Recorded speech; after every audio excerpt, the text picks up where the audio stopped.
my clients before are experiencing those situations, it's like this programming comes up and takes the wheel. Yep. And that's the behaviours, thoughts, emotions that come through.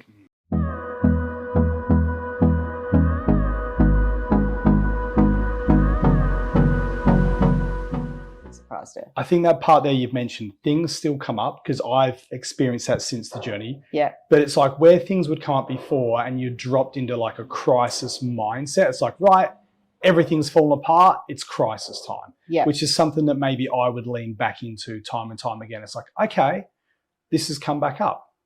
How are we going to deal with this? Yeah. And it's having that awareness that that old pattern wants to step in and take control, but it's to be able to go like, no, I've got the tools, I've got the means to navigate this differently.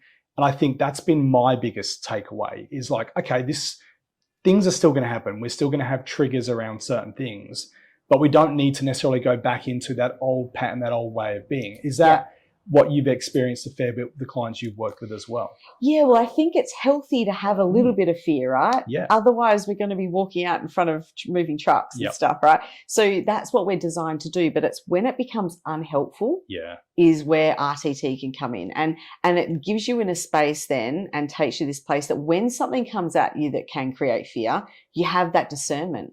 And you can actually have more of a control over the way you think, feel, and behave with it. Yep. Whereas when my clients before are experiencing those situations, it's like this programming comes up and takes the wheel. Yep. And that's the behaviours, thoughts, emotions that come through.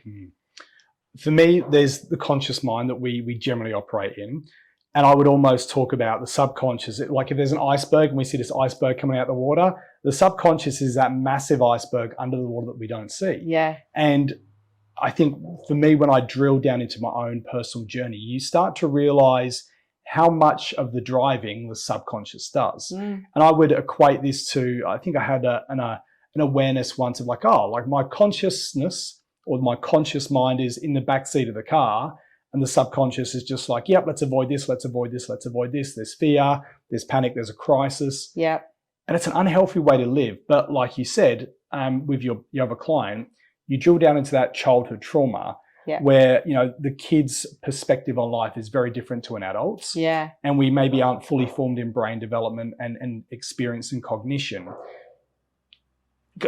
Diving deeper into child trauma with respect to your professional work, how much of a role of that do you see that implicate across your clients and really stopping us collectively from living a bigger, better life as well? So sometimes it isn't just one big traumatic event. You know, sometimes it's a range of smaller events like with the nightmare that then reaffirm to the subconscious and go, see, I need to do this. I need to do this. So it's more of a confirmation process. So that's why I usually go back 3 scenes. Sometimes I'll go back to 5 or 6 depending on the client and how deep that they've gone and what's coming up. So if they're littler things, then obviously I know we've got to bring in more scenes to create that pattern. And it's like just putting the puzzle together. But it's very rare. Like there's probably that one client is probably an anomaly for most that come. I think it's so common that people have childhood trauma. So common, whether it be something that happened at school, in the home, you know, even I had one of them that actually had, you know, fallen off a bike or something like that and no one was there to help them. And so the thing about trauma as well is it's not the event, it's the lack of support after the event. So you can have someone go through something that everyone else would go, but they come out okay because their support network's got them through. And as kids, that's what we're looking for. And when we don't have that support, that's when the mind goes, right, okay, what are we going to do then? We've got to create something in the subconscious to keep you safe. That's a powerful thing. I've been reading a book recently. Oh, what's it called? It's about family-based trauma, not so much all applicable to me, but just the impact of like those events in childhood can just, you know, from an adult perspective, the adults struggle socially to hold down jobs. There's often a lot of substance abuse issues tied into those things as well.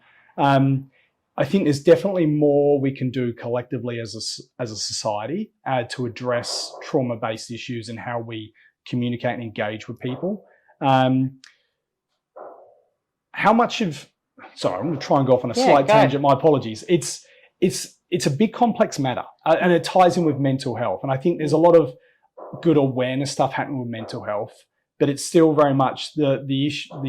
The way to resolve this is generally psychological services, not to diminish the power of that service. Yeah. But for me personally, I found like that faster hypnosis-based approach is just as powerful, if not more so, in terms of the speed of results. Yeah.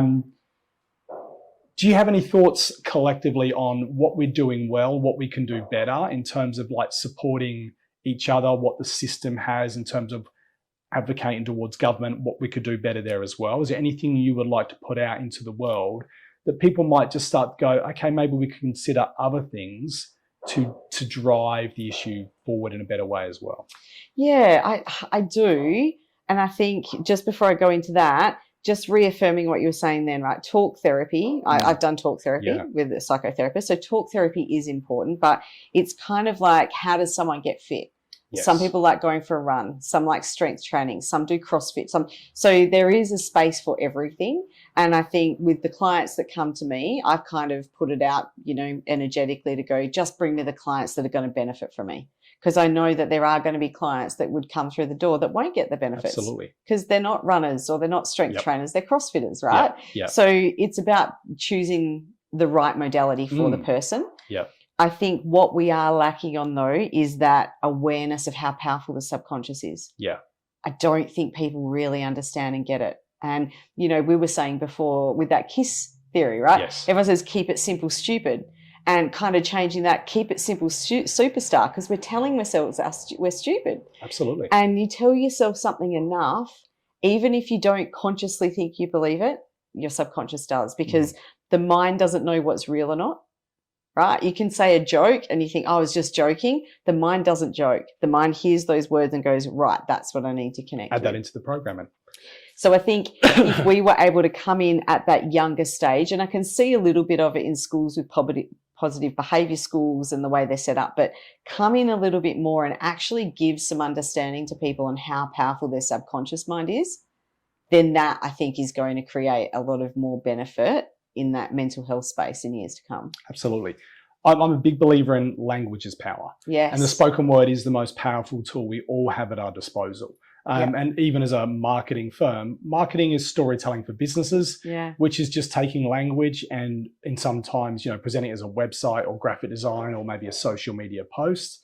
And for me, what I've tried to cultivate myself since I stepped into the face of the business at Moshi was trying to find language that's inclusive, that can bring people together.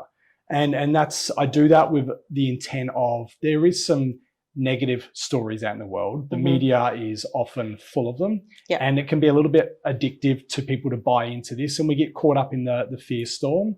But if we look across history, like this is a weird example, and I don't want to use this to offend any of the listeners, but if we look at someone like Adolf Hitler, a big historical figure, but I believe, and if I'm incorrect, my apologies, but I believe he never physically took any person's life during World War II. I heard that as well, yeah. Now, what's dangerous about that is that his words inspired the deaths of millions.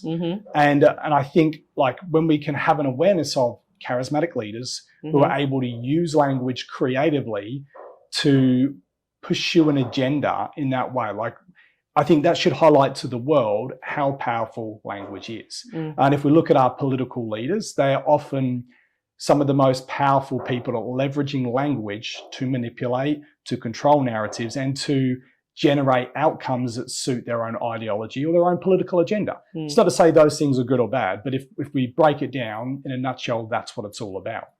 Obviously, with the work you do, how have you had to work with language, and what impact has language had on your life and, of course, the people you work with as well? Yeah. So I love that reference to Hitler, because I often use that in my leadership program when we're talking about priming and biases, right? And he is one of the most influential leaders in the world. What he did was terrible. I'm not saying he's a great guy, But that just shows you, if you have got that ability to have the right language, connect with the right people, have the right consequences, doesn't have to be his, but you can inspire people to do whatever you need them to do in leadership. And so that's what my program, The Ripple Effect, is about, is using all these little bits to actually go into that space. And just in there, we talk about, we say difficult conversations. We're priming ourselves for that to be difficult. So that's one thing I say straight out, change the terminology around that, like make that more about courageous conversations or effective. And then also there's a little bit on conflict management, but I reframe the whole thing about, when you think conflict, normally people are thinking wars and issues, and reframe that to be, conflict is really helpful. Yeah. Conflict creates different points of view. So it's just really being aware of the words that we're using. And secondly, understanding the people. Yeah. And so not just understanding them to go socialize with them and who's their family and what are they doing. That's important, of understanding what their family situation is, but understanding them from a subconscious point of view. So I talk about the 4 roles people play and how that presents on people and how they're looking for significance. And if as leaders we can actually see the person and find out what they're needing to find significance in, and we deliver that, then we've made them feel safe. Yep. Right. And as soon as we've made them feel safe, that's when we can come in with the constructive feedback or with the adjustments and with the influencing, because they're more open rather than already ready to have a battle. So that's kind of how I feel like I'm able to help people, and how that affected me as well in my leadership roles that I had. Is my number one thing was making my team feel safe. And that meant getting to know them. Oh, they've got that quirk. And my curiosity kicked in. Why? Okay, well, they need to do that because that's where they feel, okay, let's feed that a little bit, or let's help them adjust that. So it's, getting to know them on that deep subconscious level, I feel is really beneficial. I love that idea. And I think an idea I've had is, or what I've experienced, what I see or observe at times is, like, if there's a big moment that happens in the world, like, we will look at this moment and we'll judge that moment. And what we tend to lack is the context that surrounds the moment. Yeah. And I think I believe what you're trying to say there, like getting to know people deeper, is that context. It's like, there's you in this role right now, and maybe there's some limitations or some obstacles got to work through. But rather than just judge that, let's go deeper and understand you on a deeper level. And I believe intrinsically everything is about relationships. Like Moshi, sure, we provide a service, but ultimately it's a service that's based on a relationship between my business and another business or another person. And it's trying to understand them enough to then communicate that to the world. Yep. Is that your experience, you're finding with the work you do, and just the general professional work you've done, is everything is relationships? Oh, yes, most definitely. And even if you look at my podcast and I ask people what their secret is to where they've come in as a leader, it's about networks. It's about relationships. That's why I'm so heavily involved in entities like the Chamber, because I've built some fantastic relationships.